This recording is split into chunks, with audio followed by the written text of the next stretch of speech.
The Battle of Shumshu, the Soviet invasion of Shumshu in the Kuril Islands, was the first stage of the Soviet invasion of the Kuril Islands in August-September 1945 during World War II. It took place from 18 to 23 August 1945, and was the only major battle of the Soviet campaign in the Kuril Islands and one of the last battles of the war. Background: the Soviet Union and Japan maintained a fairly scrupulous neutrality toward each other after signing the Soviet-Japanese Neutrality Pact on 13 April 1941. Although the two countries were allied with one another's World War II enemies from 1941 until the conclusion of the war in 1945, the Soviet Union turned down requests by the United States to base American aircraft on Soviet territory for operations against Japan and ignored Allied requests for any actions which might provoke Japan.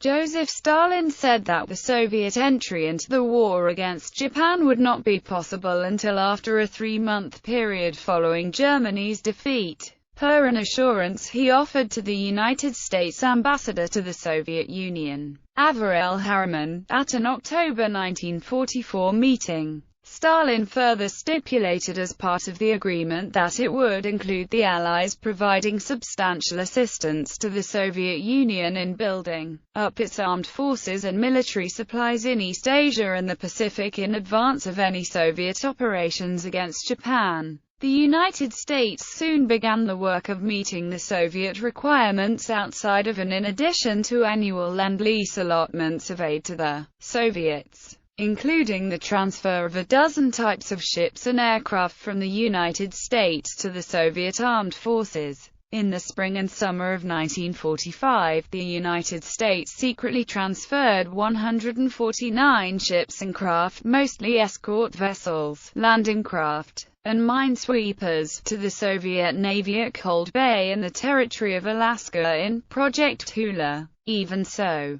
cooperation between the Soviets and Americans was minimal, and in August 1945 the Soviets did not have the capability to mount a major seaborne invasion of Japanese-held territory. As Stalin had promised, the Soviet Union declared war against Japan on 8 August 1945, exactly 3 months after the capitulation of Germany, and began an offensive against Japanese forces in Northeast Asia the next day. During August, Soviet forces attacked Japanese forces in the puppet state of Manchukuo in Manchuria, in the Japanese province of Karafuto on the southern half of Sakhalin Island, and the northern half of Korea, a Japanese possession at the time. Another Soviet goal during the offensive was the occupation of the Kuril Islands. Preparations. On 15 August 1945, the Commander-in-Chief of Soviet Armed Forces in the Soviet Far East, Marshal of the Soviet Union Alexander M. Vasilevsky, ordered the commander of the Soviet Army's Second Far Eastern Front, General Maxim A. Perkyaev, and the commander of the Soviet Navy's Pacific Ocean Fleet, Admiral Ivan S. Yumashev,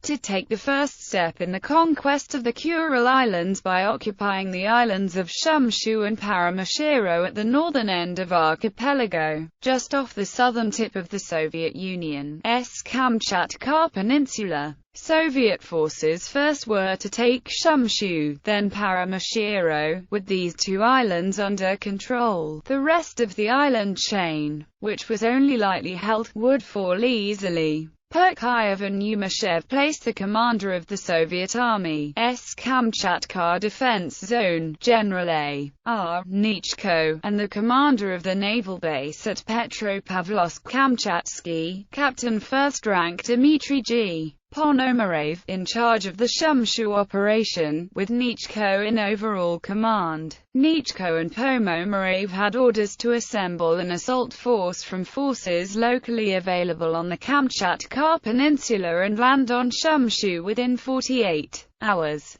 forces. The Imperial Japanese Army's 91st Infantry Division garrisoned both Shumshu and nearby Paramushiro, with about 8,500 troops on Shumshu and 15,000 more troops on Paramushiro. The garrisons were able to reinforce one another if necessary. The Japanese fielded 77 tanks. Against this force, Nichiko was able to field 2 reinforced Soviet Army rifle divisions and a Soviet Naval Infantry battalion with a combined total of 8,824 officers and men and a naval task force of 64 small ships and craft to carry them to Shumshu. The Soviets had no tanks and no major warships to commit to the operation, but enjoyed an advantage in artillery and mortars. Planning Nichiko and Ponomarev assessed the challenging schedule, concluding that the movement of a force over the 170 nautical miles from Petropavlovsk-Kamchatsky to Shumshu in the world's foggiest waters would, itself, take 24 hours, leaving them only 24 hours to assemble an assault force if they were to meet the requirement to land on Shumshu by the evening of the 17th of August 1945 as ordered.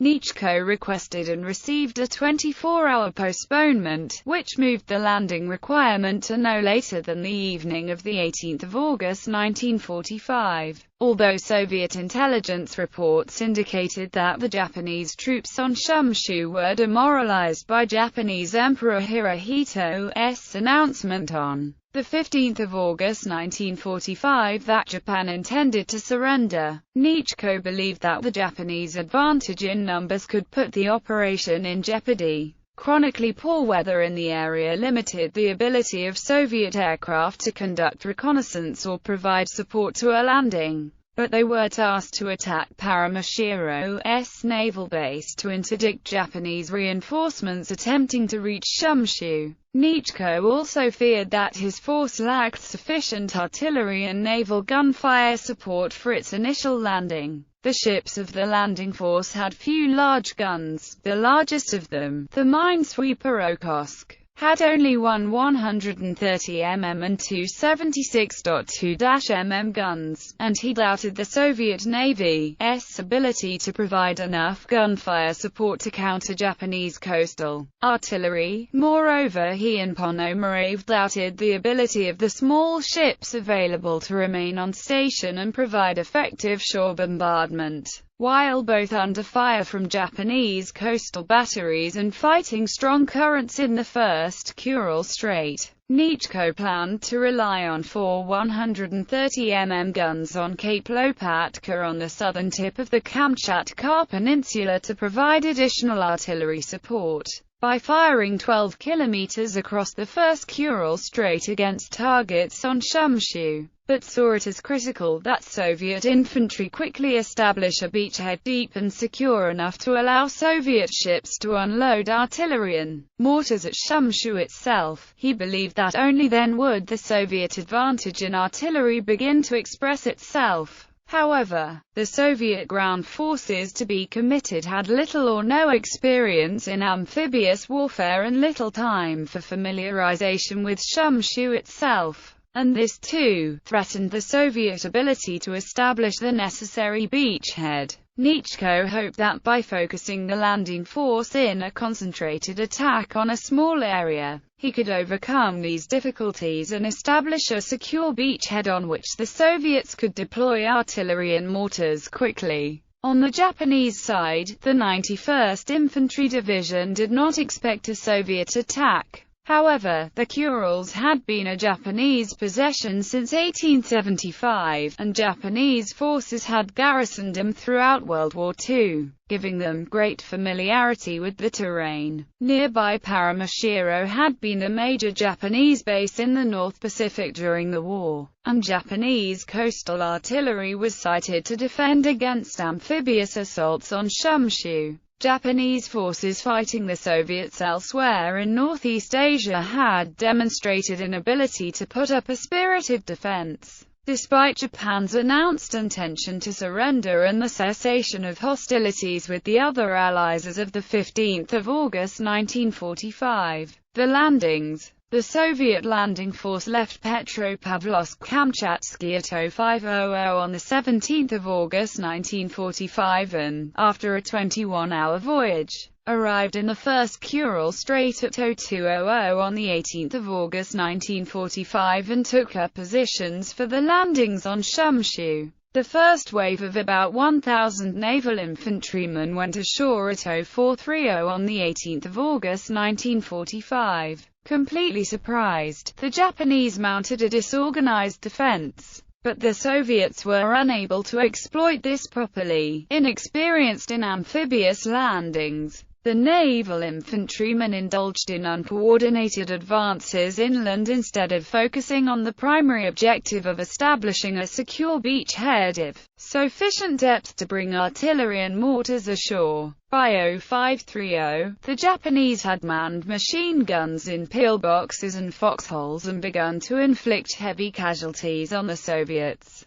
The Soviets also took too long to begin their assaults against Japanese coastal artillery positions, which the Japanese defended fiercely. At 0600, some Soviet units of the first wave finally attempted an attack on the Japanese batteries on Cape Kokutan, but were too outnumbered to breach the defenses. The Soviets held off a Japanese counterattack by infantry and 20 tanks, destroying 15 of the tanks, and then charged up the heights toward the artillery sites, but were repulsed near the top. Japanese coastal artillery soon found the range against Soviet ships, almost completely lacking radio communication with the troops ashore. The Soviet ships' attempts at naval gunfire support were ineffective. When the Soviet second wave headed for shore at 0530, led by 16 ex-US Navy large infantry landing craft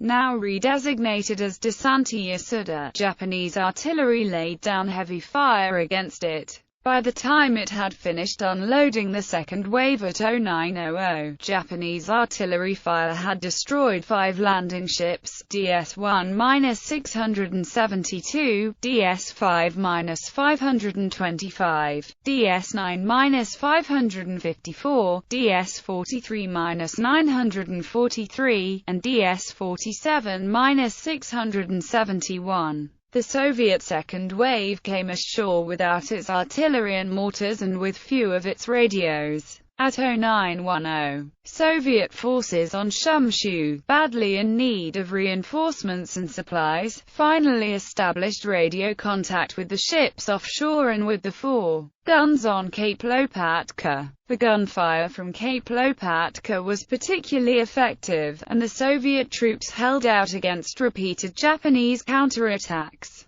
By the afternoon, with the weather improving, Soviet aircraft began to attack the naval base on Karamashiro to prevent Japanese reinforcements from reaching Shumshu, and the Soviets had established good communications between the troops ashore, gunfire support ships, and Soviet aircraft, which combined to inflict heavy casualties on counterattacking Japanese. By the evening of 18 August 1945, the Soviets had established a beachhead 4 kilometers wide and 5 to 6 kilometers deep and had managed to bring artillery and mortars ashore, killed while silencing a Japanese machine gun position on Shumshu on 18 August 1945. Soviet Naval Infantry Petty Officer First Class Nikolai Alexandrovich Vilkov posthumously received the Hero of the Soviet Union Award. Conclusion of the operation. In a series of attacks during the night of 18-19 August 1945, the Soviets wiped out most of the defenses of the Japanese shore batteries, and Nichko made plans to bring all Japanese resistance on Shumshu to an end on 19 August.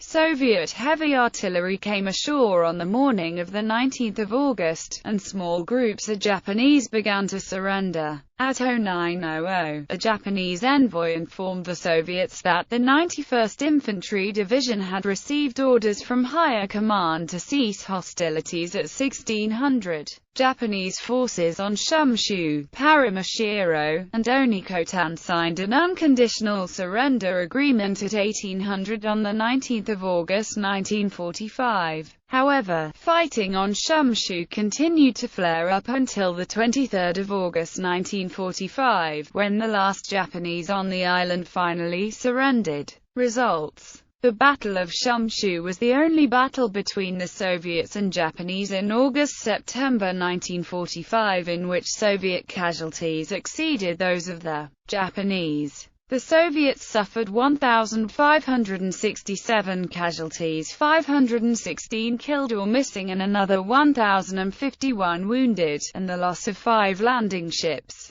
while Japanese casualties totaled 1,018, 256 killed and another 762 wounded. Soviet officers later often said that the operation demonstrated the difficulty of amphibious invasions of enemy territory and Soviet shortfalls in inexperience in amphibious warfare, and cited the Soviet experience on Shumshu as a reason for not invading the island of Hokkaido in the Japanese home islands. With Shumshu and Paramushiro under Soviet control, the rest of the Kuril Island chain, much more lightly held by Japanese forces, fell to Soviet forces easily. The Soviets completed their occupation of the Kurils on 5 September 1945.